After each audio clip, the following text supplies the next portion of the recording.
ನಮಸ್ಕಾರ ಬಂಧುಗಳೇ, ತುಮಕೂರಿಂದ ಚಂದ್ರು. ನೋಡಿ, ಇಲ್ಲಿ ತೋರಿಸ್ತಾ ಇರೋದು ಕೆನರಾ ಬ್ಯಾಂಕ್, ಭಾರತ ಸರ್ಕಾರದ ಒಂದು ಉದ್ಯಮ, ತುಮಕೂರು ಮುಖ್ಯ ಶಾಖೆ.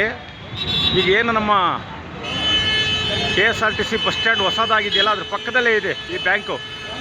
ಅದ್ರ ಪಕ್ಕದಲ್ಲಿ BSNL ಇದೆ. ನೋಡಿ, ಇಲ್ಲಿ ತುಂಬ 2 ವೀಲರ್ ವೆಹಿಕಲ್ಗಳು ನಿಂತಿದ್ದಾವೆ. ಇಲ್ಲಿ ಬಹುಶಃ ಬ್ಯಾಂಕಿಗೂ ಬರ್ತಾರೆ. ಇಲ್ಲಿ ಯಾರು ನಿಂತಿದಾರಲ್ಲ ಅಂತೇಳಿ ಹೊರಗಡೆ ಕೆಲಸಕ್ಕೆ ಹೋಗೋರು ಇಲ್ಲಿ ನಿಲ್ಲಿಸೋಗಿರ್ತಾರೆ. ಇಲ್ಲಿ ಆಲ್ರೆಡಿ ಸ್ಟಾಪ್ ಅಂತ ಒಂದು ಬೋರ್ಡ್ ಇದೆ. ಅದ್ರ ಮುಂದೆಗಡೆ ಒಂದು P ಅಂತ ಹಾಕ್ಬಿಟ್ಟು ಅಡ್ಡ ಹಾಕಿದ್ದಾರೆ. ಮೋಸ್ಟ್ಲಿ ಪಾರ್ಕಿಂಗ್ ಇಲ್ಲ ಅಂತ ಇರ್ಬೋದು, ನನಗಷ್ಟು ಐಡಿಯಾ ಇಲ್ಲ. ಆ ಥರ ಇರ್ಬೋದು.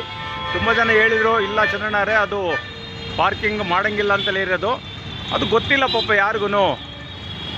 ಅನಿವಾರ್ಯ ಈ ಪೊಲೀಸ್ನವ್ರು ಬಂದು ಏನು ಮಾಡ್ತಾರೆ, ಪೆನಲ್ಟಿ ಹಾಕ್ಬಿಡ್ತಾರೆ ಅವ್ರಿಗೆ ಗೊತ್ತಿರಲ್ಲ. ಗೊತ್ತಿದ್ರೆ ಪರವಾಗಿಲ್ಲ, ಗೊತ್ತಿದ್ರೆ ಗಾಡಿ ನಿಲ್ಲಿಸಲ್ಲ. ನೋಡಿ, ಇದೊಂದು ಸರಿ ಮಾಡಬೇಕಲ್ವ ಇದು. ಈಗ ಪಾರ್ಕಿಂಗ್ ಐತೋ ಇಲ್ವೋ ಯಾರಿಗೆ ಗೊತ್ತಾಗುತ್ತೆ? ನನಗೂ ಅಷ್ಟು ಐಡಿಯಾ ಇಲ್ಲ. ನಾವು ಇಷ್ಟೆಲ್ಲ ನೋಡಿದ್ದೀವಿ ಮಾಡಿದ್ದೀವಿ, ನಮಗೂ ಅಷ್ಟೊಂದು ಐಡಿಯಾ ಇಲ್ಲ.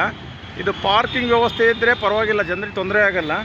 ಪಾರ್ಕಿಂಗ್ ವ್ಯವಸ್ಥೆ ಇಲ್ಲ ಅಂದರೆ ನೋಡಿ ಈ ಥರ ಸಮಸ್ಯೆಗಳಾಗ್ತವೆ. ನೋಡಿ, ಇಲ್ಲಿ ವೆಹಿಕಲ್ ನಿಲ್ಲಿಸ್ಬಿಟ್ಟಿದ್ದಾರೆ. ಆಲ್ರೆಡಿ ವೆಹಿಕಲ್ ನಿಲ್ಲಿಸಿದ್ದಾರೆ. ಅವ್ರಿಗೆ ಗೊತ್ತಿಲ್ಲ. ಬಂದು ಏನು ಮಾಡ್ತಾರೆ ಪೊಲೀಸ್ನವರು, ಅವರ ಒಂದು ದಬ್ಬಾಳಿಕೆಯಲ್ಲೋ ಮತ್ತೊಂದು ಇನ್ನೊಂದರಲ್ಲಿ ಅವ್ರು ಮಾಡಿಬಿಡ್ತಾರೆ, ಪೆನಲ್ಟಿ ಹಾಕ್ಬಿಡ್ತಾರೆ. ಗೊತ್ತಿಲ್ಲ, ದಬ್ಬಾಳಿಕೆ ಅಂತಲ್ಲ, ಅವರು ಫಾರ್ಮಲ್ಲ ಅವ್ರು ಏನಿದೆ ಅದನ್ನು ಬಳಸ್ತಾ ಇರ್ತಾರೆ. ತಾವು ದಯವಿಟ್ಟು ಇದನ್ನು ನೆಕ್ಸ್ಟು ಯಾವುದಾದ್ರು ಒಂದು ಸ್ಟೆಪ್ ತಗೊಳ್ಳಿ. ಇಲ್ಲಿ BSNL ಒಳಗಡೆ ಜಾಗ ಇದೆ. ಆಮೇಲೆ ಇಲ್ಲಿ ಬಂದು ನಮ್ಮ ಮೈಸೂರು ಬ್ಯಾಂಕ್ ಏನಿದೆಯೋ, ಕೆನರಾ ಬ್ಯಾಂಕ್ ಇದೆಯಾ, ಮೈಸೂರು ಬ್ಯಾಂಕ್ ಅಲ್ಲ, ಕೆನರಾ ಬ್ಯಾಂಕ್ ಏನಿದೆ ಹೆಡ್ ಕ್ವಾರ್ಟರ್ ಇದು. ಅಲ್ಲಿ ಒಳಗಡೆ ಜಾಗ ಇದೆ. ಒಳಗಡೆ ಇರಲಿಕ್ಕೆ ಪಾರ್ಕಿಂಗ್ ಮಾಡಲಿಕ್ಕೆಲ್ಲ ಅವಕಾಶ ಮಾಡಿಕೊಡಿ. ಇಲ್ಲಿ ಹೊರಗಡೆಯವರಿಗೆಲ್ಲ ತುಂಬ ತೊಂದರೆ ಆಗ್ತಾ ಇದೆ. ನೋಡಿ, ಜನರು ನಮ್ಗೆ ಹೇಳ್ತಾರೆ, ನಾನು ಹೇಳ್ತಾ ಇರ್ತೀನಿ, ರಾಜಕಾರಣಿಗೆ ಹೇಳ್ರಪ್ಪ, ಅಧಿಕಾರಿಗೆ ಹೇಳ್ರಿ ಅಂತೀವಿ. ನಮ್ಗೆ ಹೇಳ್ತಾರೆ, ಇಲ್ಲ ನೀವು ಮೀಡಿಯಾ, ಪ್ರಿಂಟ್ ಮೀಡಿಯಾ ಮಾಡಿ ಸರ್, ಸಮಾಜ ಸೇವೆ ಮಾಡ್ತೀರಾ ಅಂತೇಳಿ ನಮಗೆಲ್ಲ ಒತ್ತಿ ಹೇಳ್ತಾರೆ.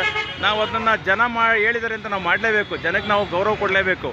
ಅದರಿಂದ ತಾವು ದಯಮಾಡಿ ಇದೊಂದು ಈ ಪಾರ್ಕಿಂಗ್ ವ್ಯವಸ್ಥೆ ಏನಿದೆ ಅದನ್ನು ಸರಿ ಮಾಡಿ. ಬಸ್ ಸ್ಟ್ಯಾಂಡಲ್ಲಿ ನಿಲ್ಲಿಸ್ಬೇಕೋ ಇಲ್ಲ ರೋಡಲ್ಲಿ ನಿಲ್ಲಿಸ್ಬೇಕೋ, ಬ್ಯಾಂಕ್ ಮುಂದೆ ನಿಲ್ಲಿಸ್ಬೇಕೋ, ಅದು ತಮ್ಮ ಕಾನೂನುಬದ್ಧವಾಗಿ ಮಾಡಿ ಜನಗಳಿಗೆ ಸಹಾಯ ಮಾಡಬೇಕೆಂದು ಈ ಮೂಲಕ ನಾನು ಕೇಳ್ತಾ ಇದ್ದೀನಿ. ನಮಸ್ಕಾರ. ಜೈ ಕರ್ನಾಟಕ, ಜೈ ಭಾರತ.